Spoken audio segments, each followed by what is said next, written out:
একজন পুলিশ অফিসারের বাড়িতে বস্তাবন্দি একটি ক্ষতবিক্ষত মেয়ের লাশ পাওয়া যায়। পুলিশ অফিসারকে অ্যারেস্ট করা হয়। সত্যি কি পুলিশ অফিসার মেয়েটিকে খুন করেছিল, নাকি এর পেছনে লুকিয়েছিল ভয়ঙ্কর কোনো রহস্য? সেটাই দেখানো হবে আজকের গল্পে। আজ এক্সপ্লেন করতে যাচ্ছি 2024 সালে মুক্তি পাওয়া মুভি থালাভান, যার অর্থ প্রধান। তো hi guys, welcome to my channel ফিল্মের গল্প। এমন নতুন আর অসাধারণ সব মুভি আর ওয়েব সিরিজের এক্সপ্লেনেশন বাংলায় দেখতে চাইলে চ্যানেলটিকে সাবস্ক্রাইব করে রাখতে পারেন। মুভির শুরুতে উদয় ভানু নামের একজন লোককে দেখানো হয়। সেখানে রেশমি নামের আরও একটি মেয়ে আসে।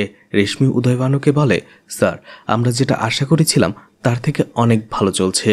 আমাদের 5 এপিসোডেই 2.5 মিলিয়ন ভিউর বেশি চলে গেছে। উদয় ভানু বলে, তুমি তো আমাকে একজন স্টোরি টেলার বানিয়ে দিচ্ছ। অপর একটি মেয়ে বলে, স্যার, আপনি স্টোরি টেলার নয়, আপনি তো সত্যি ঘটনাগুলো বলছেন, ক্রাইম চ্যাপ্টারগুলো বলছেন, আর মানুষ সেগুলো খুব পছন্দ করছে। উদয় ভানু বলে, আমাকে থ্রেটও দিচ্ছে, আমার ওয়াইফ কমেন্ট বক্সে পড়েছে। এরপরে রেশমি উদয় ভানুকে একটি রিকোয়েস্ট করে, বলে, আমি চাই আজকে আপনি চেপ্পানামথোটা কেসটার ব্যাপারে বলেন। এটা শুনে উদয় ভানু সরাসরি না করে দেয়। রেশমা তাকে রিকোয়েস্ট করলে উদয় ভানু সেখান থেকে কিছুটা রেগেই চলে যায়। কিছুক্ষণ পর রেশমা আবারও উদয় ভানুর সাথে দেখা করে আর বলে, স্যার, আমি জানতে পেরেছি এই কেসটাতে আপনার ক্যারিয়ারেও কিছুটা দাগ লেগেছিল। আপনি চাইলে এই কেসটা শোয়ে বলে সেটা সবাইকে পরিষ্কার করে দিতে পারেন। কথাটা শোনার পরে অবশেষে উদয় ভানু কেসটার ব্যাপারে বলতে রাজি হয়। কিন্তু সেখানে উদয় ভানু রেশমিকে একটি শর্ত দেয়। সেটা হচ্ছে, সে যখন বলবে সেই দিনই এই এপিসোডটা সে পাবলিশ করবে। এছাড়া পাবলিশ করার আগে পুনরায় সেই এপিসোডটা উদয় ভানু নিজে একবার চেক করে নেবে। অবশেষে এতে তারা রাজি হয়ে যায়। শোটা শুরু হয়ে যায়। উদয় ভানু বলতে থাকে যে, আমি উদয় ভানু, আমি একজন পুলিশের ডিওয়াইএসপি ছিলাম। আমি ভলেন্টারি রিটায়ারমেন্ট নিয়েছিলাম। আমি এইসব কথা বলছি কারণ আজকে আমি যে কেসটা নিয়ে কথা বলবো সেটাতে আমিও কিছুটা জড়িত ছিলাম। এছাড়া এই কেস দুটোর মেন লিড ছিল 2 জন পুলিশ অফিসার, যারা একই পুলিশ স্টেশনে কাজ করত। সিন শিফট হয়ে যায় 2019 সালের মে মাসে চেপ্পানামথোটা পুলিশ স্টেশনে, যেখানে এসআই কার্তিকের আজকে এই থানায় প্রথম দিন। সেখানে কার্তিক রঘু নামের অন্য একজন পুলিশ অফিসারের সাথে এসে কথা বলে আর বলে আজকে তার নিউ জয়নিং। রঘু বলে, ঠিক আছে, আপনি তাড়াতাড়ি পোশাক পরে নিন, কিছুক্ষণ পরেই সিআই স্যার এখানে চলে আসবে। এর কিছুক্ষণ পরেই সিআই জয়শঙ্কর থানায় চলে আসে। একজন উকিল মাইকেল নামের একজন আসামির বেল করাতে চায়, কিন্তু জয়শঙ্কর সেই উকিলকে কিছু কথা শুনিয়ে দেয় যে ওর মতো একজন ক্রিমিনালকে টাকা খেয়ে বেল করাতে কেন এসেছেন। আসলে জয়শঙ্কর মুখের ওপরে সবাইকে সত্যি কথাটা বলে দেয়। এছাড়া সে একটু রকচটা স্বভাবের, এই জন্য সবাই তাকে ভয় পেত। থানায় আসার কিছুক্ষণ পরে সিআই জয়শঙ্করের সাথে দেখা করে কার্তিক। তো জয়শঙ্কর বলে, আমি ডিওয়াইএসপির কাছ থেকে শুনেছি তুমি নাকি 1.5 বছরে 4 বার ট্রান্সফার পেয়েছো। তোমাকে এখানে একটু শেখানো পড়ানোর জন্য পাঠানো হয়েছে। কার্তিক বলে, স্যার, শেখানো পড়ানোর কিছু নেই, আমি আসলে ক্রাইমের সাথে আপোষ করতে পারি না। এটা শুনে জয়শঙ্কর একটু রেগে যায়। বলে, তার মানে কি আমরা এখানে সবাই ক্রাইমের সাথে আপোষ করে ফেলি? আমরা ঘুষ নেই? কি বলতে চাইছো তুমি? তোমার উচিত তোমার মুখটা একটু বন্ধ রাখা, তাহলে তুমি অনেক কিছু শিখতে পারবে। এভাবেই প্রথম দিনে জয়শঙ্করের কাছে কার্তিকের ইমেজটা একটু বিগড়ে যায়। তখনই বলা হচ্ছিল, অর্থাৎ উদয় ভানু বলছিল, এই থানায় সিআই জয়শঙ্করের বিরুদ্ধে সবাই, অর্থাৎ সবাই তাকে ভয় পেত, আবার সবাই তাকে ঘৃণাও করত। সে অনেক বেশি রকচটা স্বভাবের। উদয় ভানু বলতে থাকে, এখন যে কেসটার ব্যাপারে কথা বলবো সেটা বলার আগে আমাদের 2টা ঘটনা সম্পর্কে জানতে হবে। 2017 সালের ঘটনা দেখানো হয়, যেখানে রাতের বেলা পুলিশ অফিসার রঘু ইউনিফর্ম ছাড়াই একজন অ্যাক্ট্রেসের বাসায় চলে আসে এবং তাকে বিভিন্ন ধরনের কথা বলতে থাকে। আসলে এই অ্যাক্ট্রেসের একটা কেস ছিল রঘুর কাছে, সেটার জন্যই রঘু সেই মেয়েটিকে ব্ল্যাকমেল করছিল। রঘু মেয়েটিকে বলে, তুমি তো জানোই তুমি একজন সেলিব্রিটি, তোমাকে সবাই সবসময় টিভিতে দেখে। এখন যদি এই ধরনের কেস বাইরে চলে আসে তাহলে তোমার ইমেজটার কি হবে? আমি চাই না তোমার ইমেজটা নষ্ট হোক, এই জন্য তুমি আমার ইচ্ছাটা একটু পূরণ করে দাও, তাহলেই সব শেষ। রঘু আসলে সে মেয়েটির সাথে রাত কাটাতে চাইছিল, এটাই সে বলছিল। তখনই দেখা যায় সেখানে জয়শঙ্কর সহ আরও কিছু পুলিশ অফিসার চলে এসেছে। এটা দেখে রঘু ভয় পেয়ে যায়। আসলে মেয়েটি আগে থেকেই জয়শঙ্করকে সবকিছু খুলে বলে রেখেছিল, আর রঘুকে হাতে নাতে ধরার জন্য এটা তাদের একটা ফাঁদ ছিল। রঘুকে জয়শঙ্কর মারতে মারতে সেখান থেকে নিয়ে যায়, আর রঘু বলে, স্যার আমি একজন পুলিশ অফিসার, আপনি এভাবে আমাকে হ্যারাস করতে পারেন না। সেই ঘটনার পরে রঘুকে 7 মাসের জন্য সাসপেন্ড করা হয়েছিল। 7 মাস পরে রঘু আবারও ডিউটিতে জয়েন করে, কিন্তু জয়শঙ্করকে সে চোখেও দেখতে পারে না। ওই বছরই আরও একটা ঘটনা দেখানো হয়। জয়শঙ্কর তার স্ত্রীকে অফিসে নামিয়ে দিয়ে থানায় চলে যায়, কিন্তু কিছুক্ষণ পরেই জয়শঙ্করের স্ত্রী সুনিতা চিৎকার করে ওঠে। কোনো একজন আততায়ী তার উপরে হামলা করে পালিয়ে যায়। জয়শঙ্করের স্ত্রী সুনিতাকে যে অ্যাটাক করেছিল তার নাম ছিল যোশী। পুলিশ তাকে অ্যারেস্ট করেছিল, কিন্তু যোশীর ভাষ্যমতে সে ভুল মানুষকে অ্যাটাক করেছিল। সে অন্য একজনকে অ্যাটাক করতে চেয়েছিল, কিন্তু ভুলবশত সেটা সুনিতার উপরে হয়ে গেছে। সুনিতার উপরে করা সেই হামলাটা এতটাই মর্মাহত এবং মারাত্মক ছিল যে সুনিতার ঠিক হতে হাঁটাচলা করতে 2 বছরেরও বেশি সময় লেগে যায়। এরপরই উদয়বানু বলে, এখন আমি মূল ঘটনায় চলে যাচ্ছি, অর্থাৎ কেসটাতে। কার্তিক সেই থানায় জয়েন হওয়ার 1 মাস পরের ঘটনা দেখানো হয়, যেখানে হারিশ নামের একজন পুলিশ অফিসার কার্তিককে এসে বলে মানব দাস নামের একটি লোককে সেলে ভরে রাখা হয়েছে, কিন্তু সে বলছে সে আপনার স্কুলের বেসমেট। এটা শুনে কার্তিক মানুর সাথে দেখা করতে যায় এবং চিনতে পারে। কার্তিক জানতে পারে মানুর উপরে অ্যাটেম্প টু মার্ডারের কেস হয়েছে, কিন্তু মানু বলে এই সব কিছুই তাকে ফাঁসানো হয়েছে, কাজটা সে ইচ্ছে করে করেনি। মানু বলে, লোকটা আমাকে বড় একটা পাথর নিয়ে মারতে এসেছিল, আমি শুধুমাত্র তাকে আত্মরক্ষার জন্য ধাক্কা দিয়েছি, আর সেই ধাক্কার ফলে সে একটি ভাঙা কাচের উপরে যেয়ে পড়ে। এতে তাকে হসপিটালে নেওয়া হয়, আর পুলিশ আমাকে এখানে ধরে নিয়ে এসেছে। কার্তিক মানুকে সেল থেকে বের করে এবং পুরো ঘটনা খুলে বলতে বলে। মানু বলতে শুরু করে, আমার 13 বছরের কেবল টিভি অপারেটরের বিজনেসটা ভালোই চলছিল। এরপরে হুট করেই সেই একই এলাকায় বিনায়কান নামের একটি লোক একই বিজনেস শুরু করে, কিন্তু তার বিজনেসটা ভালো চলছিল না। এই জন্য সে ইচ্ছে করেই তার লোক দিয়ে আমার লাইনগুলো রাতে কেটে ফেলছিল। আমি কয়েকবার ঠিক করার চেষ্টা করেছি, কিন্তু সে আবারও একই কাজ করছিল। এই জন্য রেগে গিয়ে আমি তার বাড়িতে গিয়েছিলাম এবং তার স্ত্রীর সামনে তাকে বলেছিলাম, তুমি নিজে বিজনেস করতে না পারলে না করো, আমারটাতে কেন বাধা দিচ্ছ? এতে বিনায়কান বলে, তুমি আমার স্ত্রীর সামনে আমাকে অপমান করেছ। এটা বলে সে আমাকে মারতে শুরু করে। সে সুঠাম দেহের অধিকারী ছিল, তার সাথে আমি কোনোভাবেই পেরে উঠছিলাম না। সে আমাকে প্রচণ্ডভাবে মারে। একটা সময় বড় একটা পাথর নিয়ে সে আমাকে আঘাত করতে আসে। আমি শুধুমাত্র আত্মরক্ষা করার জন্য তাকে ধাক্কা দিয়েছি, কিন্তু সেখানে থাকা ভাঙা একটি কাচের গ্লাসের উপরে যেয়ে সে পড়ে, আর এই জন্যই পুলিশ আমাকে ধরে নিয়ে এসেছে। 2 দিন পরে আমার বিয়ে, লাভ ম্যারেজ। মেয়েটির বাবা মা যদি এই খবরটা জানতে পেরে যায় তাহলে আমার বিয়েটা ভেঙে যাবে। দরকার পড়লে বিয়ের পরে এসে আমি সারেন্ডার করব, কিন্তু তারপরও আমাকে এখন যেতে দাও। সব কথা শোনার পরে কার্তিক বুঝতে পারে মানুর এখানে কোনো দোষ নেই, তাই সে মানুকে ছেড়ে দেয়। এরপরেই রামায়া তার ছোট্ট মেয়েকে নিয়ে পাশের বাড়িতে আসে এবং তার এক খালাকে বলে, তুমি ওকে একটু রাখো, আমি থানা থেকে ঘুরে আসছি, দেখি কোনোভাবে ওকে ছাড়ানো যায় কিনা।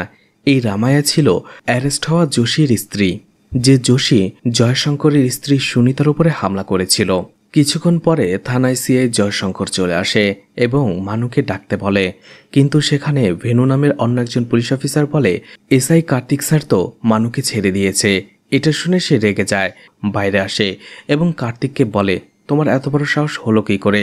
কার্তিক বলে, স্যার ওর কোনো দোষ ছিল না, ওকে ফাঁসানো হয়েছিল। 2 দিন পরেই ওর বিয়ে। এতে জয়শঙ্কর আরও রেগে যায় এবং তাকে উল্টোপাল্টা কথা বলতে থাকে। কার্তিকও রেগে যায়, বলে, আপনি সম্মান দিয়ে কথা বলুন, আপনি আমার সিনিয়র তো কি হয়েছে, আমাকে এভাবে অপমান করতে পারেন না। এতে জয়শঙ্কর প্রচণ্ড রেগে যায় এবং কার্তিককে সেখানে রেখে গাড়ি নিয়ে যেতে থাকে মানুকে ধরার জন্য। থানার বাইরে রামায়া তার সাথে দেখা করে আর বলে, স্যার দয়া করে যোশীর ওপর থেকে কেসটা তুলে নিন, আমার একটি ছোট্ট মেয়ে আছে, আপনার মতোই, আমার উপরে একটু দয়া করুন। কিন্তু জয়শঙ্কর বলে, ও একজন ক্রিমিনাল, আমার স্ত্রীর উপরে হামলা করেছিল, যদি আমার স্ত্রী মারা যেত তখন কি হতো? চলে যাও। রামায় বলে, স্যার আপনি যদি কিছু টাকা নিয়েও কেসটা রফাদফা করতে চান তাহলেও হবে, লয়ার আমাকে বলেছে সব কেসই টাকা দিয়ে সেটেল করা যায়। টাকার কথা শুনে জয়শঙ্কর আরও রেগে যায় আর বলে, তুমি মহিলা দেখে আজকে ছাড়া পেয়ে গেলে। জয়শঙ্কর সেখান থেকে চলে যায়। অন্যদিকে একটি লোককে পুলিশ অফিসার রঘু বলে, জয়শঙ্করের সাথে রামায়ের একটা সুন্দর সম্পর্ক রয়েছে, মাঝে মধ্যেই তাদের দেখা করতে দেখা যায়। রঘু আরও বলে, স্যারের স্ত্রীর উপরে অ্যাটাক হওয়ার পরে আর যোশী জেলে যাওয়ার পরে এদের দুজনের মধ্যে একটা অ্যাফেয়ার শুরু হয়েছে, কারণ তার স্ত্রী অসুস্থ আর যোশী থানায়, তারা দুজনেই একা। এরপরেই জয়শঙ্কর পুলিশ নিয়ে চলে আসে মানুর বাসায়। মানু বলে, কার্তিক আমাকে ছেড়ে দিয়েছে। 2 দিন পর আমার বিয়ে, আমি তখন না হয় সারেন্ডার করব, স্যার আমাকে ছেড়ে দিন। তার পরিবারের সবাই অনেক রিকোয়েস্ট করে, কিন্তু জয়শঙ্কর কারো কথা শোনে না। টানতে টানতে মানুকে সেখান থেকে নিয়ে আসে। মানু শুধু তার দিকে রেগে চেয়েছিল। এরপরেই মানু দাসের বিয়েটা ভেঙে গিয়েছিল এবং তাকে জেলে পাঠিয়ে দেওয়া হয়েছিল। এরপরেই 4 মাস পরের ঘটনা দেখানো হয়।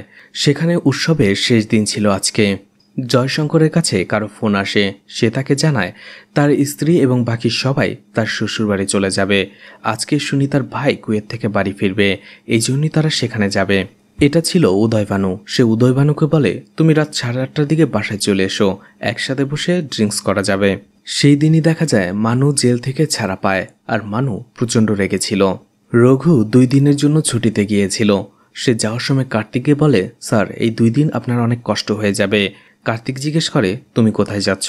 রঘু বলে, একটু গ্রামের বাড়িতে যাব, জমি জমা নিয়ে কিছু কাজ আছে। রঘু চলে যায় সেখান থেকে। সেই উৎসবে কার্তিক এবং বাকি পুলিশরা ডিউটি করছিল। ঠিক তখনই কার্তিকে কল করে উদয়ভানু আর বলে, তুমি যদি ফ্রি থাকো একটু জয়শঙ্করের বাড়িতে চলে আসো। কিছুক্ষণ পরেই কার্তিক সেখানে চলে আসে। উদয়ভানুটাকে এখানে ডেকেছিল আসলে একই থানায় চাকরি করার পরেও জয়শঙ্কর এবং কার্তিকের মধ্যে সম্পর্কটা দিন দিন নষ্ট হয়ে যাচ্ছিল। তাই সে চাইছিল 2 জনের মধ্যে সমঝোতা করে দিতে, কিন্তু কোনোভাবেই তাদের মধ্যে বনিবনা হয় না। উদয়ভানু হতাশ হয়ে যায়। কার্তিক সেখান থেকে রেগে চলে যায়। পরদিন সকালের ঘটনা দেখানো হয়। জয়শঙ্কর ফোনে কাউকে বলছিল, আমি কিছুক্ষণের মধ্যেই থানায় যাওয়ার জন্য বের হয়ে যাব। সে তার ইউনিফর্ম নেয়ার জন্য ছাদে চলে আসে। তখনই সেখানে সে প্লাম্বার সজীবকে দেখতে পায়। এছাড়া তার প্রতিবেশী প্রশান্ত ছিল।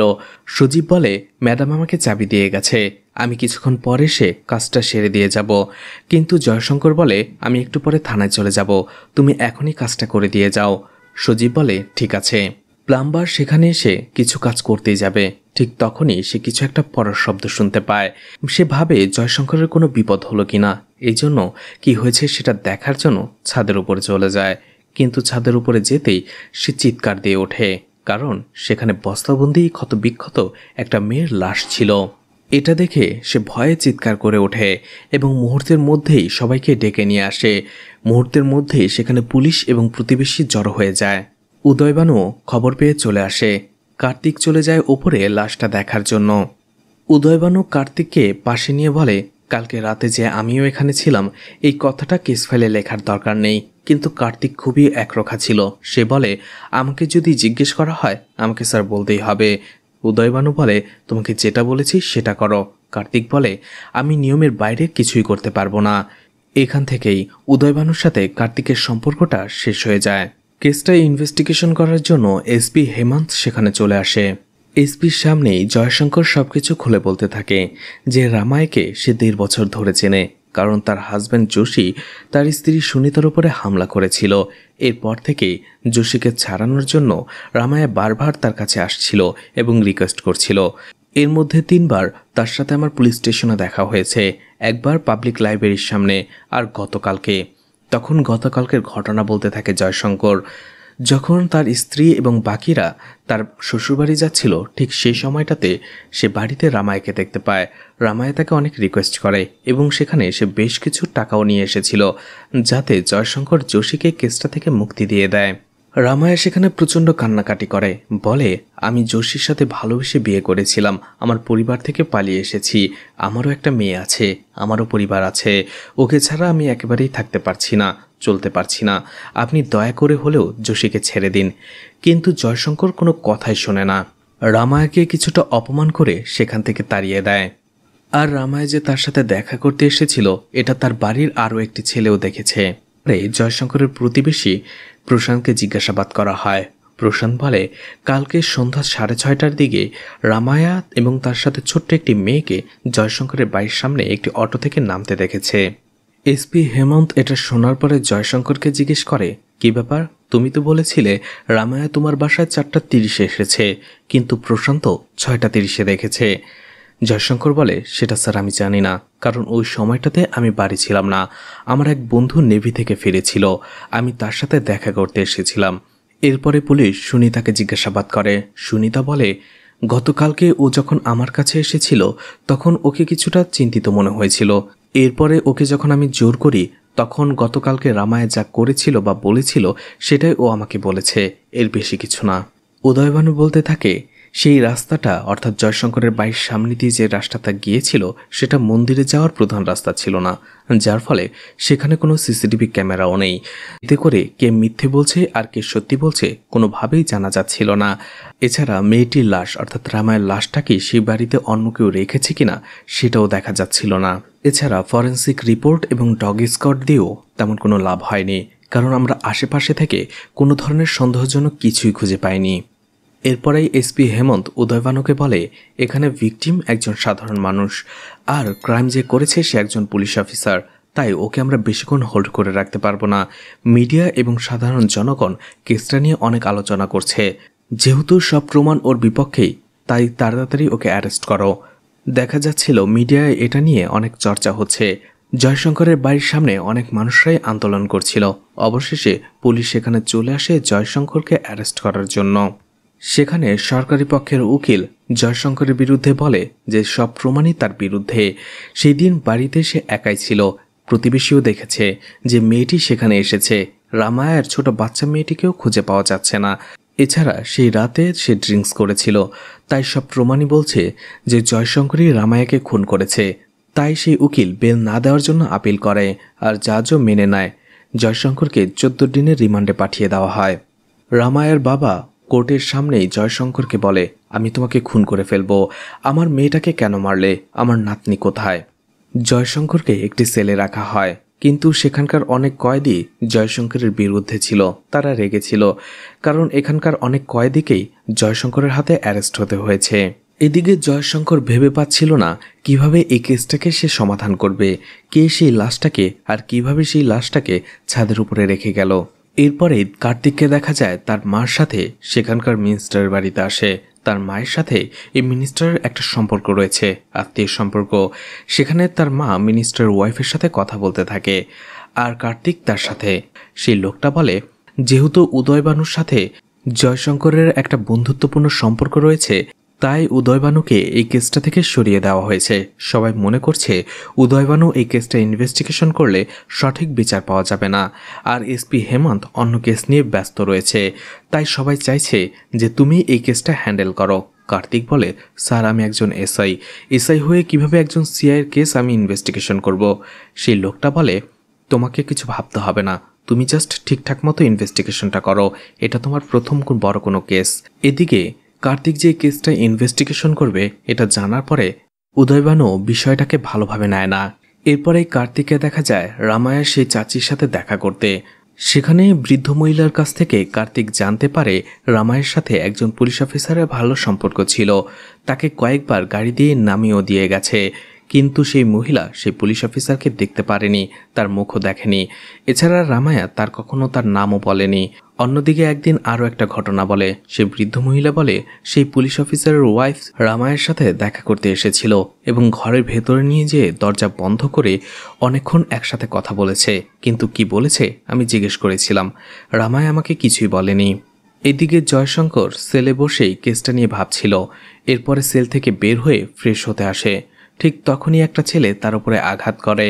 দেখা যায় সেখানে আরও কিছু কয়েদিরা চলে আসে এবং বলে, তুমি আমাদের জেলে পাঠিয়েছ, আর এখন নিজে একটি মেয়েকে খুন করে জেলে এসে বসে রয়েছ। তুমি কে ভেবেছ আমাদের হাত থেকে তুমি পার পেয়ে যাবে? তখনই সেখানে সেই লোকগুলো জয়শঙ্করকে মারতে শুরু করে। জয়শঙ্কর উল্টো তাদেরই পেটাতে শুরু করে সেখানে।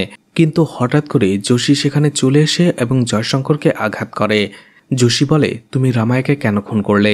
আমার মেয়েটা কোথায়? ইতোমধ্যে পুলিশ সেখানে চলে আসে, সব কয়েদিদের তারা ধরে ফেলে। অন্যদিকে জয়শঙ্করকে হসপিটালে নিয়ে আসা হয়, কারণ সে অনেকটা আহত ছিল।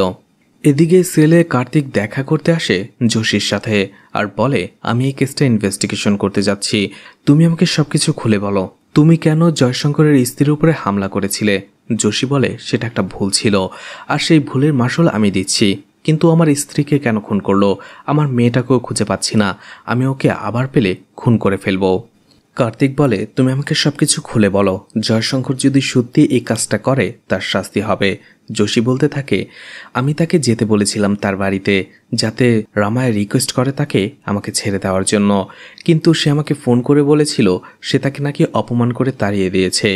এরপরে কিছুক্ষণ পরে আমি তাকে আবার ফোন করেছিলাম জানার জন্য যে এখন সে কি করবে। তখন রামায় আমাকে বলেছিল সে একটি অটোতে আছে, জয়শঙ্কর নাকি তার জন্য একটি অটো পাঠিয়েছে তার বাড়িতে যাওয়ার জন্য। হয়তোবা সে তখন আমার সাথে বেশি খারাপ ব্যবহার করে ফেলেছিল, সে গিল্টি ফিল করছে, তাই আমাকে ডেকে নিয়ে গেছে। যোশী তখন তাকে জিজ্ঞেস করছিল, তুমি কার অটোতে যাচ্ছ? রামায় বলেছিল, সিন্টু নামের একজন লোকের অটোতে। অটো ড্রাইভার বলে, আমি তো আপনাকে আমার নাম বলিনি। রামায় বলে, আপনি কিছুক্ষণ আগে ফোনে কথা বলছিলেন না, তখনই আমি আপনার নামটা শুনে ফেলেছি, কেউ আপনাকে সিন্টু বলে ডাকছিল। কার্তিক জানায়, কিন্তু এটা কেস ফাইলে লেখা নাই কেন? যোশী বলে, আমি তো উদয়ভানু স্যারকে এই কথাটা খুলে বলেছি। কার্তিক আবারও যোশীকে প্রশ্ন করে, তুমি জয়শঙ্করের স্ত্রীকে কেন অ্যাটাক করেছিলে?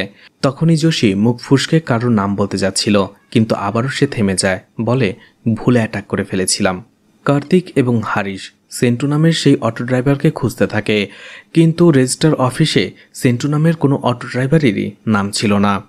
এদিকে হসপিটালে উদয়ভানু দেখা করতে আসে জয়শঙ্করের সাথে। সেখানে হসপিটালের ডক্টর জয়শঙ্করকে বলছিল এবার তার ভাগ্য ভালো ছিল, ক্ষতটা বেশি গভীর হয়নি, যার ফলে কয়েকদিনের মধ্যেই সে সুস্থ হয়ে যাবে। ডক্টর সেখান থেকে চলে যায়। জয়শঙ্কর উদয়ভানুকে বলে, তুমি তো আমার অবস্থাটা বুঝতেই পারছো, আমি তোমার কাছে একটা সাহায্য চাই, আমি এই কেসটা নিজে ইনভেস্টিগেশন করতে চাই। এরপরে উদয়ভানুকে দেখা যায় বেল আপিল করার জন্য, যেহেতু জয়শঙ্কর আহত ছিল। তখন সেই জাজ বলে, ঠিক আছে, 18 দিনের বেল দিয়ে দিলাম, কিন্তু 18 দিনের মধ্যে সে যেন জেলার বাইরে না যায়। বাড়িতে আসার পরে জয়শঙ্কর তার স্ত্রীকে বলে, আমি কিছুদিনের জন্য আমার বাড়িতে একা থাকতে চাই, তোমরা এখানেই থাকো। আমি একা থাকলে কেসটা নিয়ে ভালোভাবে ইনভেস্টিগেশন করতে পারবো, আর আমার হাতে বেশি দিন সময় নেই। এরপরে একটি লোককে জয়শঙ্করের বাড়ির আশেপাশে উকিঝুঁকি মারতে দেখা যায়। একটা সময় সে দেয়াল টপকে সে বাড়িতে চলে আসে, কিন্তু সেখানে পাহারা দেয়া পুলিশরা তাকে দেখে ফেলে এবং ধরে ফেলে, থানায় নিয়ে এসে প্রচণ্ড মারধর করে। কার্তিক সেখানে চলে আসে। লোকটার নাম ছিল আল্লাপান। সে তাকে জিজ্ঞেস করে, আপনি সেখানে কি করছিলেন? আল্লাপান রেগে গিয়ে বলে, আমি মানবাধিকারে কেস করব, আমি তো শুধু সেখানে গিয়েছিলাম একটা ফটো তোলার জন্য, আমি একজন রাইটার, আমি আসলে সেই মার্ডার কেসটা নিয়ে একটা বই লিখছি, এই জন্য আমার ফটোগুলো দরকার ছিল। আল্লাপান সেখানে একটা পাণ্ডুলিপি দেয়, বলে, আমার বই অনেকটাই লেখা শেষ, আপনি যদি এই বইটা পড়েন তাহলে সহজেই এই কেসটা সলভ করতে পারবেন। সেখানে একা কার্তিক তার সাথে কথা বলে। আল্লাপান বলে, আমার মনে হয় জয়শঙ্করের স্ত্রী সুনিতাই এই খুনটা করেছে। সুনিতা যখন জানতে পেরে যায় যে জয়শঙ্কর রামায়ের সাথে এর মধ্যে কয়েকবার দেখা করে ফেলেছে, সে যখন বাবার বাড়িতে ছিল ঠিক সেই সময়টাতেই রামায়া এসেছিল জয়শঙ্করের সাথে তার বাড়িতেই দেখা করতে।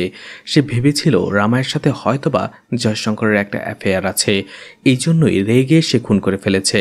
কার্তিক হাসতে থাকে, বলে, তুমি যাও, পরে তোমার সাথে কথা বলবো। কেসটা নিয়ে পুলিশ অফিসারদের মধ্যে অনেকটা ধোঁয়াশা ছিল, কিন্তু এরপরেই হঠাৎ করেই তারা একটা লিড পায়। সেই দিন রাতে একটি লোক জয়শঙ্করের বাড়ির দেয়াল টপকে ভেতরে ঢোকে, আর সেখানে থাকা তার বাইকটি আগুনে জ্বালিয়ে দেয়। খবর পেয়ে পুলিশ এবং কার্তিক সেখানে চলে আসে। কার্তিক সেখানে দরজার ভেতরে একটা কাগজ দেখতে পায়, যেটা ছিল একটা বিয়ের ইনভাইটেশন কার্ড। কার্ডের পেছনে ছোট্ট একটা মেয়ে ফাঁসিতে ঝুলছে এমন একটা ছবি আঁকা ছিল। আর বিয়ের ইনভাইটেশন সে কার্ডটা আর কারো কার্ড ছিল না, যেটা ছিল মানুর বিয়ের জন্য ছাপানো ইনভাইটেশন কার্ড। এর পরদিনই দেখা যায় মানুকে পুলিশ স্টেশনে ধরে নিয়ে আসা হয়। ভেনু তাকে প্রচণ্ড রকমভাবে পেটায়। কার্তিক এটা জানার পরে তাড়াতাড়ি থানায় চলে আসে এবং ভেনুকে বকাঝকা করতে থাকে, বলে, তোমার কমন সেন্স কোথায় গেছে? ভেনুই যদি এই কাজটা করতো তাহলে সে কি নিজের বিয়ের ইনভাইটেশন কার্ডটা সেখানে রেখে আসতো যাতে পুলিশ তাকে ধরতে পারে?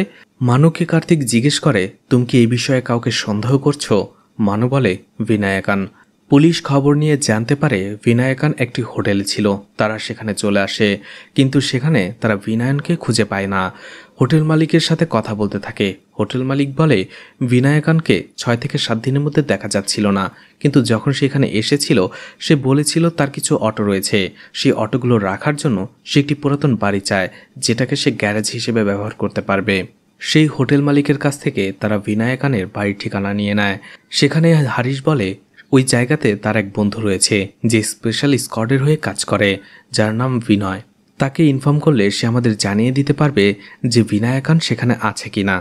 রাতের বেলা হারিশ কল করে আর বলে তার বন্ধু সেই ইনফরমেশনটা দিয়েছে। বিনায়কান তার স্ত্রীকে নিয়ে একটি হসপিটালে রয়েছে, যেটা তার বাড়ি থেকে কিছুটা দূর। পরদিন সকালেই কার্তিক এবং হারিশ সেখানে চলে আসে। দেখা যায় সেখানে আহত অবস্থায় হসপিটালে ভর্তি ছিল বিনায়কান। বিনায়কান বলে, মানুকে আপনি যেমনটা ভাবছেন ও মোটেও ওই রকম না। আপনি ওর ব্যাপারে ভালোভাবে খোঁজ নিন। ও খুবই রকচটা স্বভাবের, আর ও যেটা বলেছে সেটা ঠিক নয়। আপনার যদি আমার কথা বিশ্বাস না হয় আপনি ইনভেস্টিগেশন করে দেখতে পারেন। এরপরেই কার্তিক কল করে মানুকে, কিন্তু মানুর মা বলে, তোমরা ওকে একটু রেহাই দাও, ওর জীবনটা তো শেষ করে দিয়েছ। ও রাগ করে বাড়ি থেকে চলে গেছে। আমরা কেউ জানি না মানু কোথায় আছে। যদি সম্ভব হয় মানুকে আমার জন্য খুঁজে দাও। সেই এরিয়ার আরও একজন পুলিশ অফিসার কার্তিককে বলে, স্যার আপনি কি সিআই জয়শঙ্করের কেসটা ইনভেস্টিগেশন করছেন? কার্তিক বলে, হ্যাঁ। তখনই সেই পুলিশ অফিসার বলে, জয়শঙ্কর স্যার যখন পাট্টাদি স্টেশনে ছিল তখন কিছু ছেলে তার উপরে হামলা করেছিল ছুরি নিয়ে, আর যে অ্যাটাক করেছিল তার নাম ছিল সিন্টু। এটা শুনে কার্তিক কিছুটা অবাক হয়ে যায়, কারণ সেই অটো ড্রাইভারের নামও সিন্টু ছিল। সেখানে তারা থানায় যাওয়ার পরে সিন্টুর ছবি দেখতে পায় আর সিন্টু সম্পর্কে আরও কিছু জানতে চায়, কিন্তু সেই পুলিশ অফিসার বলে, আর এই কেসটাতে কয়েকজন ইনভলভ থাকলেও সেই ছেলে আর মেয়েটির নাম কেসটাতে রাখা হয়নি, কারণ সেই অনিল শিবাদাস শ্রীনিবাসনের ছেলে, যে এখানে সেই সময়ে এএসআই হিসেবে জব করত। এরপরেই কার্তিক এবং হারিশ শ্রীনিবাসনের বাড়িতে চলে যায় আর সিন্টুর ছবি শ্রীনিবাসনকে দেখায়। শ্রীনিবাসন বলে, হ্যাঁ লোকটাকে আমি চিনি, ওর জন্যই আমার ছেলেকে জেলে যেতে হয়েছিল। কার্তিক তার ছেলে অনিলের কথা জিজ্ঞেস করে। শ্রীনিবাসন বলে তার ছেলে এখন আয়ারল্যান্ডে আছে। কার্তিক বলে, সেই ঘটনা কি ঘটেছিল আমাকে খুলে বলো। শ্রীনিবাসন বলতে শুরু করে, সেন্টু এবং তার গ্যাং, সেই গ্যাংয়ের ভিতরে তার ছেলেও ছিল, এছাড়া একটি মেয়ে ছিল। তারা পাশেই এখানে একটা ঝর্ণা ছিল, সেই ঝর্ণাটা দেখতে গিয়েছিল। বর্ষার মৌসুমে সেটা দেখতে অনেকেই যায়। সেটা একটা ট্যুরিস্ট স্পট, যার ফলে সেখানে কয়েকজন পুলিশ অফিসারও থাকে জায়গাটাকে পাহারা দেওয়ার জন্য। সেখানেরই একজন পুলিশ অফিসার সেই মেয়েটিকে নিয়ে একটি কমেন্ট করেছিল যে এতজন ছেলের জন্য শুধুমাত্র একটা মেয়ে। এতে তারা রেগে যায়। পিন্টু এবং তার গ্যাংয়ের লোকেরা সেই দুইজন পুলিশ অফিসারকে সেখানে বেঁধে পেটাতে থাকে। দেখা যায় সেই সময়ে জয়শঙ্কর এবং তার টিম সেই দিকেই যাচ্ছিল, কিন্তু সেখানেই জঙ্গলের পাশে তাদেরই একজন পুলিশ অফিসারের বাইক পার্ক করা দেখে। জয়শঙ্করের কিছুটা সন্দেহ হয়, সে দেখার জন্য ভেতরে যায়। দেখতে পায় দুইজন পুলিশ অফিসারকে কয়েকজন ছেলে পেটাচ্ছে। এটা দেখে সব পুলিশ অফিসাররা তাদের তাড়া করে। জয়শঙ্কর সেন্টু এবং অনিলকে মারতে থাকে। সেন্টু একটা সময় রেগে গিয়ে সেখানে থাকা একটা রাম দা দিয়ে জয়শঙ্করের উপরে হামলা করে। জয়শঙ্কর তাদের অ্যারেস্ট করে থানায় নিয়ে আসে। এরপরে তাদের প্রচণ্ড পেটায়। আমার ছেলেকেও পিটিয়েছিল, কিন্তু আমার দিকে চেয়ে সে অনিচ্ছাকৃত সত্ত্বেও আমার ছেলে এবং সেই মেয়েটাকে সেই কেসটা থেকে ছেড়ে দিয়েছিল। এরপরে আমার ছেলে আয়ারল্যান্ডে চলে যায় আর এখন সে সেখানেই রয়েছে। সেই কেসের পরে সিন্টু এখানে কয়েকবার এসেছিল। মদ খেয়ে খেয়ে আমাকে বলতো যে তোমার ছেলের জন্যই আমার ক্যারিয়ারটা নষ্ট হয়ে গেছে। আমি একটা ভালো জব পেয়েছিলাম, কিন্তু এই পুলিশ কেসের কারণে সেই জবটা আমাকে হারাতে হয়েছে। কার্তিক জিজ্ঞেস করে, সিন্টু এখন কোথায় থাকে সেটা তুমি জানো কি না? শ্রীনিবাসন বলে, না, সেটা সে তাকে কখনো বলেনি। এছাড়া সিন্টু 1 বছর হয়ে গেছে এখানে আর আমার সাথে দেখা করতে আসে না। এদিকে জয়শঙ্করকে ভেনুকে নিয়ে সেই কেসটা ইনভেস্টিগেশন করতে দেখা যায়। ভেনু তাকে বলে, স্যার ছাদের উপরে ওঠার অন্য কোনো সিঁড়ি নেই বাইরে দিয়ে, তার মানে ভেতরে, ঘরের ভেতরের কোনো লোকের সাহায্য ছাড়া লাশটা কোনোভাবেই এখানে রাখা যাবে না। তখনই জয়শঙ্করের মনে পড়ে প্লাম্বার সজীবের কথা। সেই দিন তার স্ত্রী প্লাম্বার সজীবকে ঘরের চাবি দিয়ে গিয়েছিল, আর জয়শঙ্কর যখন ঘুমিয়েছিল প্লাম্বার সজীব তখন সহজেই এই কাজটা করে ফেলতে পারত। এই জন্য জয়শঙ্কর চলে যায় সজীবকে জিজ্ঞাসাবাদ করার জন্য। এদিকে সজীব যখন একটা বাড়িতে কাজ করছিল তখনই সে পুলিশের গাড়িটি আসতে দেখে আর ভয় পেয়ে সেখান থেকে পালাতে শুরু করে। ভেনু এবং জয়শঙ্কর তার পিছু করে, কিন্তু তাকে ধরতে পারে না। এরপরেই কন্ট্রোল রুম থেকে কল করা হয় কার্তিককে আর বলে একটা সিসিটিভি ফুটেজের মাধ্যমে একটা অটো ড্রাইভারকে তারা আইডেন্টিফাই করতে পেরেছে, যে অটোর ভেতরে রামায়া এবং তার মেয়ে ছিল, আর সেই নাম্বার প্লেটটাও তারা আইডেন্টিফাই করেছে। সেখানে ড্রাইভারের অ্যাড্রেস দেওয়া আছে। কার্তিক দ্রুত সেই অ্যাড্রেসে চলে যায়, কিন্তু দেখা যায় সেই অ্যাড্রেসটা ছিল পুলিশ অফিসার রঘুর। কার্তিক বলে, তুমি তো বলেছিলে তুমি তোমার গ্রামের বাড়িতে গিয়েছিলে, আর এই বাড়িটা কার? রঘু বলে, এটাও আমার বাড়ি। বোঝাই যাচ্ছিল রঘু মিথ্যে বলে ছুটি নিয়েছিল। এছাড়া কার্তিক সহ বাকি পুলিশরা রঘুর বাড়িতে একটি অটো খুঁজে পায়, যেটা অনেক পুরনো। রঘু বলে, এটা আমার বাবা চালাতো, কিন্তু আমার বাবা 2 বছর আগেই মারা গেছে।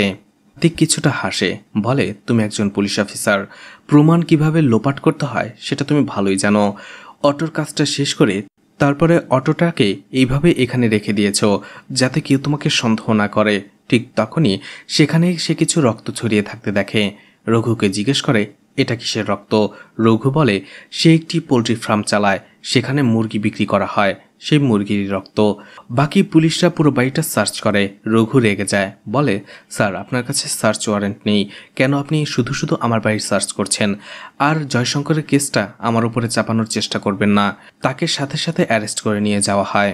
সবাই ভাবছিল রঘু মিথ্যে বলছে আর এই কেসটার সাথে রঘু জড়িত, কিন্তু একটা রাতে সবকিছু চেঞ্জ হয়ে যায়, কারণ একটা গাড়ি থেকে রামায়ের ছোট্ট মেয়েটাকে নামিয়ে দেওয়া হয়। পরদিনই খবর পেয়ে পুলিশ এবং মিডিয়া সেখানে চলে আসে। কার্তিক ছোট্ট মেয়েটির সাথে কথা বলে। কার্তিক সিন্টুর ছবি দেখায় মেয়েটিকে আর জিজ্ঞেস করে, এই লোকটা কি তোমাদের অটো দিয়ে নিয়ে গিয়েছিল কিনা? মেয়েটি বলে, হ্যাঁ। মেয়েটি আরও বলে, এই লোকটাই আমাকে একটি বাড়িতে আটকে রেখেছিল। কার্তিক বলে, সেন্টু তোমাদের অটো নিয়ে শঙ্করের বাড়িতে নিয়ে গিয়েছিল, মন্দিরের পাশে বাড়িটা? মেয়েটি বলে, হ্যাঁ, আমাদের সেখান থেকে অন্য একটি বাড়িতে নিয়ে যাওয়া হয়েছিল। পরে আবারও হারিসের বন্ধু বিনয় তাকে কল করে আর বলে, সিন্টুর লোকেশন পাওয়া গেছে। সেখানে যেতে যেতে রাত হয়ে যায়। সেখানে একটি বাড়ি দেখা যায়, পুরো বাড়িটি ঘিরে ফেলে পুলিশরা। কার্তিক ভেতর যায়, কিন্তু সেখানে সিন্টুকে তারা খুঁজে পায় না। একটা বৃদ্ধ লোককে খুঁজে পায়, জিজ্ঞেস করে, সিন্টু কোথায়? বৃদ্ধ লোকটি বলে, সিন্টু কি করেছে? আজকে সারা দিন ভরে লোকেরা এসে তার ব্যাপারে জিজ্ঞেস করছিল। বৃদ্ধ লোকটা বলে, কিছুক্ষণ আগেই 2 জন লোক এসে সিন্টুর ব্যাপারে খোঁজ করছিল। আমি তাদের জিজ্ঞাসা করতেই সে আমাকে আঘাত করে চলে যায়। ঠিক জিজ্ঞেস করে, সিন্টু কি এখানে কোনো মেয়ে নিয়ে এসেছিল, ছোট্ট একটি বাচ্চা মেয়ে? বৃদ্ধ লোকটি বলে, হ্যাঁ, সেটা নাকি তার মৃত বোনের মেয়ে, এই জন্য এখানে সে কয়েকদিন রেখে গিয়েছিল। কিন্তু যাওয়ার সময়, অর্থাৎ ড্রাইভারের কাছে যাওয়ার সময়, সে মেয়েটিকে ঘরের দরজা লাগিয়ে রেখে যেত। আমি মেয়েটির সাথে কথা বললে সে রেগে যেত। এরপরেই গতকালকে সে মেয়েটিকে নিয়ে কোথায় যেন চলে যায়, এরপরে আর আসেনি। যে 2 জন লোক সিন্টুর খোঁজ করতে এসেছিল তাদের বর্ণনা দেয় সে বৃদ্ধ লোকটি। আর সেটা শোনার পরে কার্তিক জয়শঙ্করের ছবিটা দেখায়। বৃদ্ধ লোকটি বলে, হ্যাঁ, এই লোকটি সিন্টুর খোঁজ নেওয়ার জন্য এসেছিল। এদিকে জয়শঙ্কর এবং ভেনু তারা খোঁজ নিয়ে জানতে পারে সজীবের ঠিকানা। তারা সেখানেই চলে আসে, সজীবকে আটকে ফেলে। সজীব বলে, এই কেসের বিষয়ে আমি কিছু জানি না, আমি শুধু পালিয়েছিলাম ভয়ে, কারণ আমি জানতাম সেই দিন যখন আমি লাশটা দেখেছি পুলিশ কোনো না কোনোভাবে এই কেসটাতে আমাকে ইনভলভ করবে। সেই দিন পুলিশের গাড়ি আসতে দেখে আমি ভয় পেয়ে গিয়েছিলাম। জয়শঙ্কর তাকে জিজ্ঞেস করে, আমার স্ত্রী যখন চাবি দিয়েছিল, তুমি যখন সকালে বাড়িতে এসেছিলে তখন কি তুমি দরজা বন্ধ করে গিয়েছিলে? সজীব বলে, হ্যাঁ, আমি দরজাগুলো বন্ধই করে গিয়েছিলাম। জয়শঙ্কর বলে, পেছনের দরজাটিকে খুলেছিলে আর বন্ধ করেছিলে? সজীব বলে, পেছনের দরজাটা আমি খুলেছিলাম, কিন্তু বন্ধ করেছিলাম কিনা সেটা আমার মনে নেই। এরপরেই কার্তিকে দেখা যায় কেসটা ব্রিফ করতে, যেখানে সে বলছিল রঘু যেটা বলেছে সেটা সত্যি, সেই অটোটা তার বাবার ছিল আর সেই সময় সে বাড়িতেই ছিল, আর যে রক্ত পাওয়া গেছে সেগুলোও মুরগির ছিল। এদিকে তারা মানু দাসকেও সন্দেহ করছে, কিন্তু তাকে এখনও তারা খুঁজে পায়নি। এরপরেই সিন্টুর কথা বলে যে এই কেসটাতে 100% সিন্টু ইনভলভ রয়েছে, তাকে আমরা খুঁজে বের করার চেষ্টা করছি। কার্তিক আরও বলে, আমরা ধারণা করছি সে বাড়িতে লাশটা রাখা হয়েছে ক্রেনের মাধ্যমে। সেখানে একজন পুলিশ অফিসার রেগে যায় আর বলে, তুমি জয়শঙ্করকে বাঁচানোর চেষ্টা কেন করছো? তুমি কেসটা ঠিকঠাকভাবে ইনভেস্টিগেশন করো, না হলে তোমাকে এই কেসটা থেকে বাদ করে দেওয়া হবে। 2 দিন সময় দেওয়া হলো তোমাকে, 2 দিনের মধ্যে যে কোনো একটা কনক্লুশনে পৌঁছাও, না হলে এই কেসটা থেকে তুমি আউট হয়ে যাবে। রাতের বেলা একটা আননোন নাম্বার থেকে জয়শঙ্করকে কল করে আর বলে, আপনাকে আমি একটা নিউজ দিতে চাই। কার্তিকের বাড়িতে সিন্টুকে আটকে রাখা হয়েছে আর সিন্টুর স্টেটমেন্ট আপনার বিরুদ্ধে যাবে। কালকেই ওকে কোর্টে পেশ করা হবে, পারলে নিজেকে বাঁচিয়ে নিন। এদিকে কার্তিক তার মায়ের সাথে বাড়িতে ফোনে কথা বলছিল, ঠিক তখনই কারেন্ট চলে যায়। কার্তিকের কিছুটা সন্দেহ হয়, মোবাইলের লাইট জ্বালিয়ে সে আশপাশটা দেখতে থাকে, কিন্তু ছাদের উপরে ওঠার পরেই সেখানে তার বাড়ির সামনে একটি অটো পার্ক করা দেখতে পায়। এটা দেখেই কার্তিক বুঝে যায় যে অস্বাভাবিক কিছু ঘটেছে। দ্রুত সে নিচে আসে, অটোটা ভালো করে চেক করে। ঠিক তখনই সামনে একটি বাক্স দেখতে পায়। যে বাক্সটার ফাঁকা দিয়ে দেখা যাচ্ছিল সেটার ভেতরে সিন্টুর লাশ ছিল। এটা দেখে ভয় পেয়ে যায় কার্তিক। ঠিক তখনই সেখানে চলে আসে জয়শঙ্কর। কার্তিক বলে, তুমি এখন নিজে কেসে ফেসে গেছো, তাই সিন্টুকে মার্ডার করে এখানে রেখে দিয়েছো যাতে আমাকে ফাঁসানো যায়। দুজনের মধ্যে ছোটখাটো একটা লড়াই হয়। জয়শঙ্কর বলে, একটু মাথা দিয়ে ভাবার চেষ্টা করো, আমি নিজে একটা কেসে ফেসে রয়েছি। আমি কি এতই বোকা যে মার্ডার করার পরে বস্তায় ভরে সেই লাশটা বাড়ির ছাদের উপরে রেখে যাব? এছাড়া এখন আবার সিন্টুকে খুন করে তোমার বাড়ির সামনে রেখে যাব? একটু ব্রেন খাটাও, তাহলেই বুঝতে পারবে যে তোমাকে আর আমাকে এই কেসটাতে ফাঁসানো হচ্ছে, আর এটা খুব প্ল্যান করে করা হয়েছে। অন্যদিকে আমাদের এই অসহায়ত্ব দূর থেকে দেখছে কোনো একজন। এদিকে পুলিশের কাছে এবং উদয়বানুর কাছেও আননোন নাম্বার থেকে কল আসে। কলটা পেয়ে পুলিশ এবং উদয়বানু কোথাও আসতে শুরু করে। বোঝাই যাচ্ছিল সেটা কার্তিকের বাড়িতে আসছে তারা। তখনই উদয়বানু কল করে জয়শঙ্করকে আর বলে, তুমি কোথায় আছো? বাসাই তো। আমি আসছি তোমার সাথে ড্রিঙ্কস করার জন্য, কথা আছে তোমার সাথে। ফোনটা রেখে দেয়। জয়শঙ্কর বলে, ও কখনোই এত রাতে আমার বাড়িতে আসতে পারে না, নিশ্চয়ই ওরা এখানে এসেছে। আর আমার সাথে এখন যেতে হলে যেতে পারো, না হলে এই কেসটাতে তুমি ফেসে যাবে, নিজেকে নির্দোষ প্রমাণ করারও সুযোগ পাবে না। কিছুক্ষণ পরেই দেখা যায় পুলিশ এবং উদয়বানু কার্তিকের বাড়িতে চলে আসে, কিন্তু তাদের কাউকে পুলিশ সেখানে খুঁজে পায় না। কিছুটা দূর আসার পরে জয়শঙ্কর কার্তিককে বলে, সিন্টু আমাদের একমাত্র কানেক্টিং পয়েন্ট ছিল, সেটাও চলে গেল, এখন কি করব বুঝতে পারছি না। তখনই কার্তিকের মনে পড়ে যখন সে তার মায়ের সাথে কথা বলছিল তখন সে বিনয়ের একটা ভয়েস মেসেজ দেখতে পেয়েছিল। সেটা প্লে করে। দেখা যায় সেখানে বিনয় তাকে বলছে যে সে একটা ভাইটাল এভিডেন্স পেয়েছে, আর এভিডেন্সটা যদি সত্যি হয় তাহলে জয়শঙ্করের কেসটা ক্লোজ হয়ে যাবে। জয়শঙ্কর বিনয়কে কল করতে বলে, কিন্তু তার ফোনটা অফ ছিল।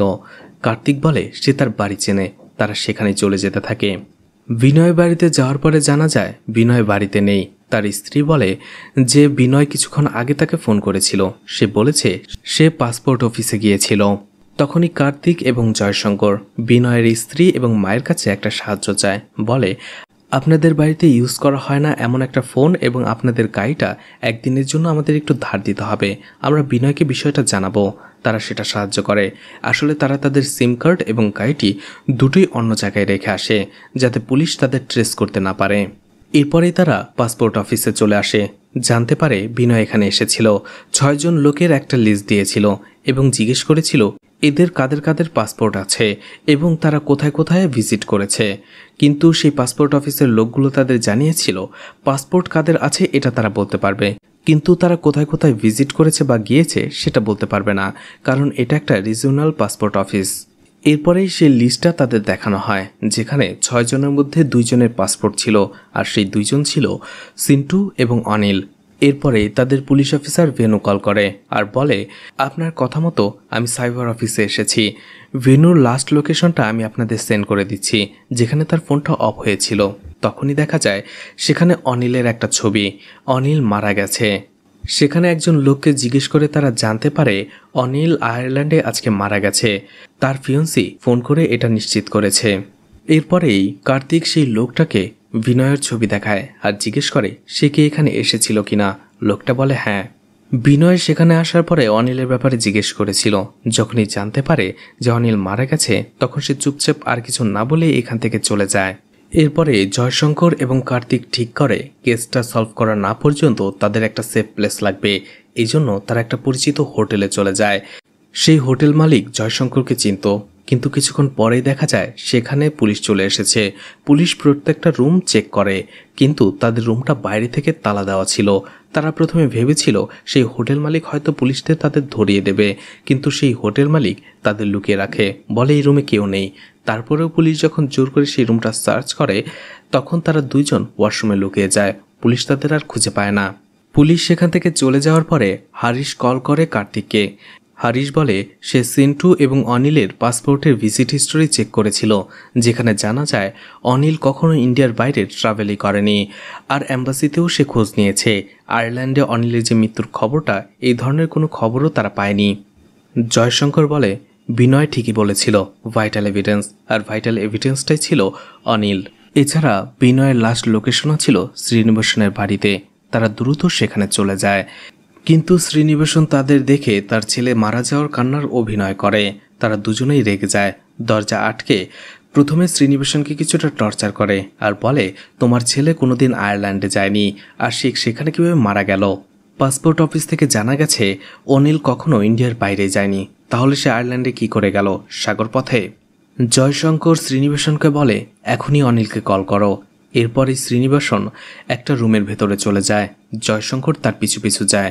অন্যদিকে অন্য একটা রুম থেকে কিছু একটা আওয়াজ শুনতে পায় কার্তিক সেই সাউন্ডটা ফলো করে সেখানে যায়। জয়শঙ্কর সেই রুমে যাওয়ার পরে দেখতে পায় শ্রীনিবাসনের স্ত্রীর ছবি এবং তার ছেলের ছবি একসাথে রাখা হয়েছে, আর সেখানে দুটো ছবির ভেতরে মালা দেওয়া রয়েছে, অর্থাৎ অনিল মারা গেছে। এরপরেই সেই দিনের ঘটনা দেখানো হয়। সেই মেয়েটা ছিল অনিলের গার্লফ্রেন্ড, আর অনিলের গার্লফ্রেন্ডকে নিয়ে যেহেতু বাজে কথা বলেছে, তাই সিন্টু তাকে বারবার বলছিল পুলিশ অফিসারকে মারতে। অনিলও সেই পুলিশ অফিসারের গায়ে হাত তোলে। ঠিক তখনই এই সব কিছু দেখে ফেলে জয়শঙ্কর এবং তাদের থানায় ধরে নিয়ে আসে। খবর পেয়ে থানায় চলে আসে শ্রীনিবাসন। সে দেখতে পায় জয়শঙ্কর তার ছেলে অনিলকে প্রচণ্ড মারছে। সে অনেক রিকোয়েস্ট করে, হাতে পায়ে ধরে যে আমার ছোট্ট ছেলের ভুল হয়ে গেছে, ওকে মাফ করে দিন। কিন্তু জয়শঙ্কর বলে, কোনো ভুল নয়, একজন পুলিশ অফিসারের গায়ে হাত তুলেছে, আমি না হয় বন্ধ করলাম, তুমি মারো, তুমি তোমার ছেলেকে শাসন করো। এইসব কথা শুনে শ্রীনিবাসন প্রচণ্ড রেগে যায় আর লাঠি নিয়ে তার ছেলেকে সবার সামনে প্রচণ্ড মারতে থাকে। এরপরেই অনিলকে ছেড়ে দেওয়া হয়, কিন্তু অনিল তার বাবার সাথে কথাই বলছিল না। অনিল বাড়িতে আসার পরে তার বাবার ইউনিফর্ম পুড়িয়ে ফেলে। শ্রীনিবাসন বলে, তুমি এটা কি করছো? এর জন্য তোমার আবারও জেলে যেতে হতে পারে। তখনই অনিল বলে, তাই বলে তুমি মেয়েটির সামনে আমাকে মারবে? অর্থাৎ অনিলকে তার গার্লফ্রেন্ডের সামনে মারা হয়েছিল, এই জন্য সে অনেক বেশি কষ্ট পেয়েছিল। একদিন শ্রীনিবাসন বাড়িতে চলে আসে, দরজা নক করে, কিন্তু দরজা খুলছিল না। তখনই সে জানলা দিয়ে দেখতে পায় তার ছেলে অনিল ফাঁসিতে ঝুলেছে, সে মারা গেছে। শ্রীনিবাসন প্রচণ্ড কান্না করে। তারই এক প্রতিবেশী বিষয়টা দেখে। দুজনে মিলেই সেই লাশটা বাড়ির ভেতরেই দাফন করে ফেলে, কাউকে জানতে দেয় না যে তার ছেলে অনিল মারা গেছে। এরপরেই শ্রীনিবাসনকে দেখানো হয় তার হাতে একটা গান ছিল। সে জয়শঙ্করকে বলে, আমি এখন নিজে খুন হয়ে যাব, আমি নিজে সুইসাইড করব, এরপরে সব প্রমাণ তোমার বিরুদ্ধে চলে যাবে। জয়শঙ্কর বলে, ঠিক আছে, আমি দেখি, তুমি গুলি করো। এদিকে কার্তিকের ওপরে শ্রীনিবাসনের সেই প্রতিবেশী হামলা করে, তাকে মারার চেষ্টা করে, কিন্তু কার্তিক অনেক কষ্টে নিজেকে রক্ষা করে। এদিকে শ্রীনিবাসন জয়শঙ্করকে গুলি করতে চায়, কিন্তু জয়শঙ্কর তার হাত থেকে গানটা ফেলে দেয় এবং দুইজনে ফাইট করতে থাকে। সেখানে মারামারি করতে যেয়ে একটা সময় কার্তিক একটা রুমে বিনয়কে বন্দি অবস্থায় দেখতে পায়, যাকে তারা টর্চার করে সেখানে বন্দি করে রেখেছিল। এদিকে কার্তিক একটা সময় সেই লোকটা সেখানে মেরে নিচে চলে আসে এবং দেখতে পায় শ্রীনিবাসন জয়শঙ্করের গলায় ফাঁস দেওয়ার চেষ্টা করছিল। তারা দুইজনই সেখানে তার সাথে ফাইট করে।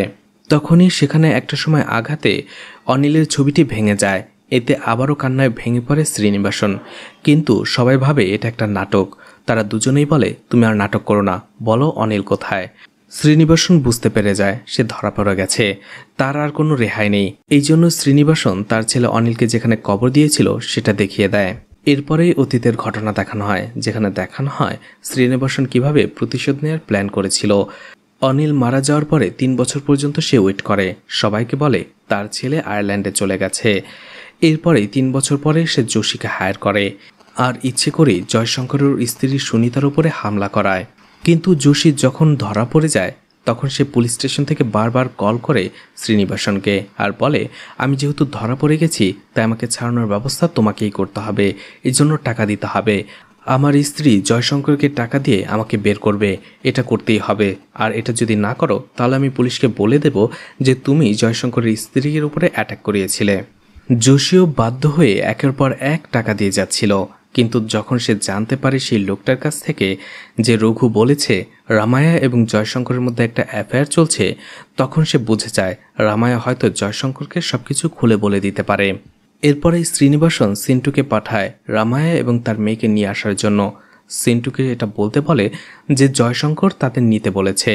রামায়া তাদের সাথে চলে যায়, কিন্তু সেই বাড়িতে যাওয়ার পরে সেখানে তারা জয়শঙ্করকে দেখতে পায় না। সিন্টু নিজের মোবাইলে টাকা না থাকার অজুহাত দেখিয়ে রামায়ের মোবাইলটা নেয় এবং কল করার বাহানা করে, কিন্তু সে দূরে যেয়ে রামায়ের মোবাইলের সিম কার্ডটা অফ করে দেয়, যাতে পুলিশ লাস্ট লোকেশনটা এখানেই দেখতে পারে রামায়ার। এরপরে সিন্টু বলে জয়শঙ্কর স্যার তার আর এক আত্মীয়র বাড়িতে গেছে। সেই বাড়িতে যায়, আর বাড়িতে ঢোকার আগেই সিন্টু বলে আপনি স্যারের সাথে কথা বলুন, আমি আপনার মেয়েকে পাশের পুকুর দেখিয়ে নিয়ে আসি। কিন্তু রুমের ভেতরে ঢোকার পরে রামায়া বুঝতে পারে এখানে তাকে ফাঁদে ফেলা হয়েছে। শ্রীনিবাসন বলে আমি তোমার হাজব্যান্ডকে 2 লাখ টাকা দিয়েছিলাম কাজটা করতে, কিন্তু তোমার হাজব্যান্ড পুলিশের হাতে ধরা পড়ে গেছে, এতে আমার কি? কিন্তু এখন বারবার সে টাকা চেয়ে যাচ্ছে আমার কাছে। আর তুমি যে সেই পুলিশ অফিসারের সাথে সম্পর্ক জোড়াচ্ছ আর তাকে সবকিছু খুলে বলে দেবে, এটা আমি কখনো হতে দেব না। রামায়া বলে তার সাথে আমার কোনো সম্পর্ক নেই, আমাকে যেতে দিন। আর যোশী আপনার কাছ থেকে আর কোনো টাকা চাইবে না, আমার একটা ছোট্ট মেয়ে আছে, আমাকে যেতে দিন। কিন্তু শ্রীনিবাসন এবং তার সেই প্রতিবেশী মিলে সেখানেই রামায়াকে মেরে ফেলে। এরপরে একটি ক্রেন দিয়ে রামায়ের লাশটা বস্তাবন্দি করে জয়শঙ্করের বাড়ির ছাদের উপরে রেখে দেয়। এরপরে সেই দিন রাতে মেয়েটিকে বাড়ি ছাড়ার পরে সিন্টু যখন এখানে চলে আসে, শ্রীনিবাসন বলে তুমি মেয়েটিকে কেন ফেরত দিয়ে আসলে? তুমি তো আমাকে একবার জিজ্ঞেস করতে পারতে। সিন্টু বলে মেয়েটি সেই তখন থেকে কান্না করে যাচ্ছিল, আমি একটুও শান্তিতে থাকতে পারছিলাম না, এই জন্য তাকে রেখে দিয়ে এসেছি। আমি আর এই ভেজালের মধ্যে থাকতে চাই না, আপনি আমাকে 6 লাখ টাকা দিন, আমি অন্য কোথাও চলে যাব। শ্রীনিবাসন বুঝতে পারে সিন্টু বেঁচে থাকলে সে বিপদে পড়বে, এই জন্য সে এবং তার প্রতিবেশী সিন্টুকেও মেরে ফেলে। এরপরে সিন্টু সেই অটো এবং লাশটা কার্তিকের বাড়ির সামনে রেখে আসে। এছাড়া সিন্টু এবং তার অটো যাতে ধরা না পড়ে, এই জন্য আগেরবার যখন রামাকে সে পিক আপ করেছিল তখন সিন্টুর অটোর পেছনে রঘুর বাবার পুরাতন অটোর নাম্বারটা লাগিয়ে দিয়েছিল। অন্যদিকে অবশেষে সেই বাড়ি থেকে অনিলের লাশটা উদ্ধার করা হয়। উদয়বানও বলতে থাকে যখনই শ্রীনিবাসন বুঝতে পেরে যায় যে পুলিশ বিনয়ের মোবাইল লোকেশন ট্র্যাক করে সেখানে পৌঁছে যাবে, তখন সে পুলিশকে গুমরা করার জন্য নতুন নাটক শুরু করে যে অনিল আয়ারল্যান্ডে মারা গেছে। অবশেষে এভাবেই মাস্টার প্ল্যান করা শ্রীনিবাসন পুলিশের হাতে ধরা পড়ে। উদয়বানুকে দেখা যায় সেই অনুষ্ঠানটা সে তার বাড়িতে আবারও দেখছিল। প্রচার করার আগে সে বলেছিল একবার দেখবে। সেই অনুষ্ঠানের শেষে বলে এই ঘটনার এখানেই শেষ নয়, কারণ এই কেসের অনেক বড় একটা লিডকে সবাই আড়াল করে ফেলছিল, কেউ বুঝতেই পারেনি এই কেসটাও এমনটা হতে পারে। আর সেই ঘটনাটা আমি দ্বিতীয় পর্বে বলবো যে এই কেসটা কিভাবে শেষ হয়েছিল। ঠিক তখনই দেখা যায় উদয়বানুর বাড়িতে তাকে কেউ গুলি করে মেরে রেখে গেছে। পরদিনই খবর পেয়ে পুলিশ সেখানে চলে আসে। দেখা যায় কার্তিক এবং জয়শঙ্কর দুজনেই সেখানে চলে এসেছিল। এছাড়া ভিড়ের ভেতরে সেই লেখক আলাপ্পানকে দেখা যায়। আর এখানেই মুভিটি শেষ হয়ে যায়। এরপরে কি হয়েছিল, এই কেসের আসল মাস্টারমাইন্ড কে ছিল, সেটাই দেখানো হবে এই মুভির দ্বিতীয় পর্বে। মুভিটির দ্বিতীয় পর্ব রিলিজ হলে অবশ্যই এক্সপ্লেন করব। তো ভিডিওটি আপনাদের কেমন লেগেছে কমেন্ট করে জানাতে পারেন। ভিডিওটি ভালো লাগলে লাইক কমেন্ট শেয়ার করে পাশে থাকতে পারেন। এছাড়া ভিডিওটি ভালো লাগলে চ্যানেলটিকে সাবস্ক্রাইব করে রাখতে পারেন। আর নতুন ভিডিওর নোটিফিকেশন পেতে চাইলে বেল বাটনটি অন করে রাখতে পারেন। এছাড়া আমার ফেসবুক পেজ এবং ইনস্টাগ্রাম আইডিটি ফলো দিয়ে রাখতে পারেন, যে কোনো প্রয়োজনে সেখান থেকে আমার সাথে কন্ট্যাক্ট করতে পারেন। ভিডিওটি এতক্ষণ ধৈর্য ধরে দেখার জন্য ধন্যবাদ। পুরো ভিডিওতে কোথাও কোনো ভুল হলে ক্ষমাস্বরূপ দৃষ্টিতে দেখবেন আশা করি।